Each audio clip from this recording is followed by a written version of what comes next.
अल्हम्दुलिल्लाह असां जी दरगाह तौहीद वारी दरगाह हुआ जिथे सालन सदिन खां वठी ला इलाहा इल्लल्लाह जो जिक्र हले पियो। उन जी तौहीद जी गवाही दरगाह आलिया सुई शरीफ ॾींदी जंहिंजा लखें हज़ारे मुरीद तौहीद जी प्रचार में ला इलाहा इल्लल्लाह जो जिक्र कनि था पिया।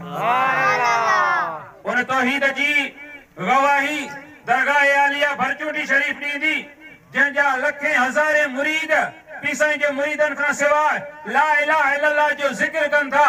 उन तौहीद जी गवाही अॼु भली जहिड़े बि पासे हुजनि दरगाह अमरोट शरीफ जा मुरीद ॾींदा जेके ला इलाहा इल्लल्लाह जो जिक्र था कनि। उन तौहीद जी गवाही दरगाह ॿेर वारा ॾींदा जेके अञा ताईं ला इलाहा इल्लल्लाह जो जिक्र था कनि। उन तौहीद जी गवाही दरगाह जरार वारा ॾींदा जेके अञा ताईं ला इलाहा इल्लल्लाह जो जिक्र था कनि।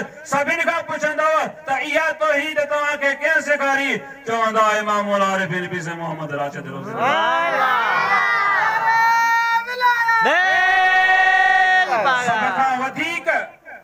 कदीमी तौहीद वारा अल्लाह के हिकु करे मञण वारा पोइ हिते त घणा निकिता असुल सां वठी शुरूआत वारा असां आहियूं।